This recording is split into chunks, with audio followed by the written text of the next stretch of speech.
It's the Agribusiness Report. I'm Tony St. James, joined today by Donna Hughes. Donna is with StoneX, makes her home in Abilene, not Kansas, Texas, and joins us here from the 2024 Plains Cotton Growers Annual Meeting. Donna, great to see you. Great to see you. Thanks for having me on. Okay, so I already know this, but it's a great story, but kind of the elevator, if you will, elevator story about an interesting commodity that you used to trade that no longer trades.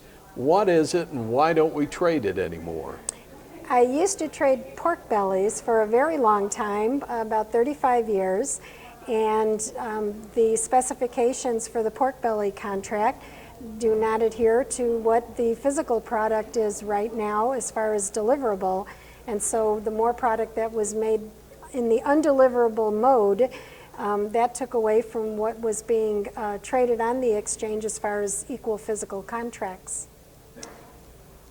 So that's why we don't trade pork bellies anymore, right? That's right. Pork bellies were originally a commodity that was skin on the pork belly. And the more the processors realized that there was a market for skins and just about everything else that it comes from the hog, then those specifications were not being met by what the packers were producing.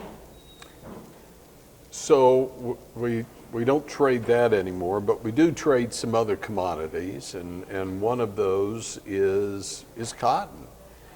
So first off, let's look back.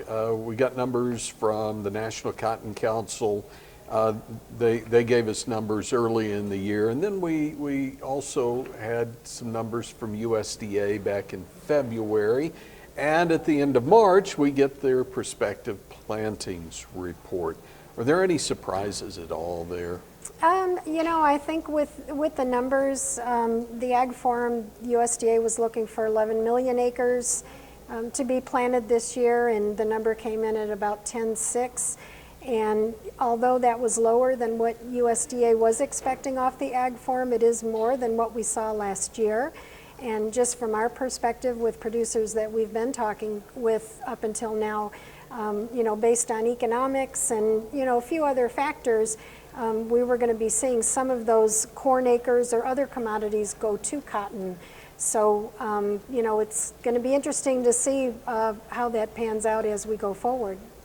Okay, so we're here at an event, Plains Cotton Growers Annual Meeting here, but actually StoneX has been doing, you've been hosting a meeting here for years where you bring in experts from Extension and others to really focus on putting together a plan. Is that a good way to kind of describe what you do here? Absolutely. You know, we're trying to educate producers on, you know, the market fundamentals that are in place right now, things that could be affecting pricing in the future, things that have affected the pricing coming forward to this point. And more importantly, you know, what are some of the things that they could be doing in order to mitigate the risk for, you know, those prices if they do go lower. There's so many tools and, you know, things that are available to them, and it's just a matter of getting acquainted with them and working through that process. You know, something I think is pretty interesting about that cotton market that we've seen over the last, well, actually last year and a half, 2 years now, is that we saw the run up in the cotton market, and then we saw a retreat in the prices, and then we saw the new crop take off and the old crop take off and the new crop kind of lagging behind. So as we're knocking on the door for $1 on old crop, new crop hanging in the lower 80s. What's happening there? You know, I think with the new crop, producers are wanting to see hard evidence of, you know, what it is we are going to produce, and in the meantime, content to kind of stay range bound. But on the other hand, with the near-term contracts, we're seeing a lot of investment money come in at different times based on what we're seeing with economics, stock market, that sort of thing. The funds have been very active in many different commodities. So that, and along with the fact that we basically are very short on old crop cotton, that also helps to support the prices.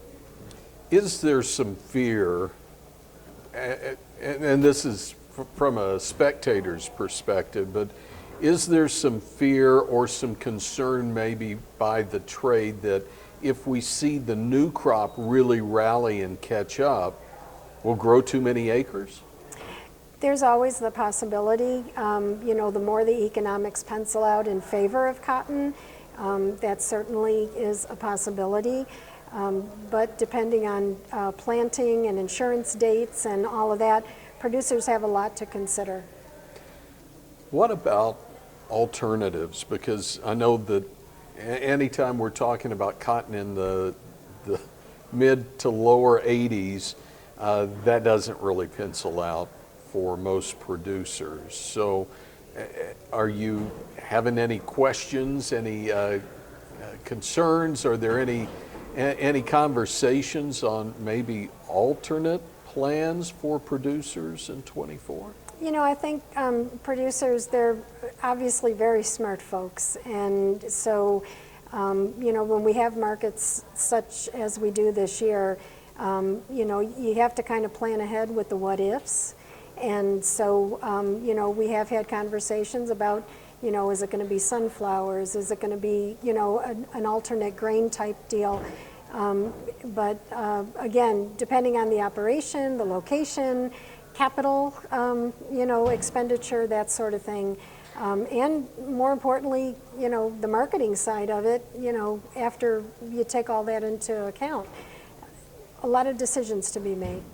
Okay, so as we kind of wrap this conversation up, the reason you're here again is because it's an opportunity to learn how we might put together a plan and make it through. Just because the market isn't giving you what you need doesn't mean you can't get what you need out of the market. Is that a good way to put it?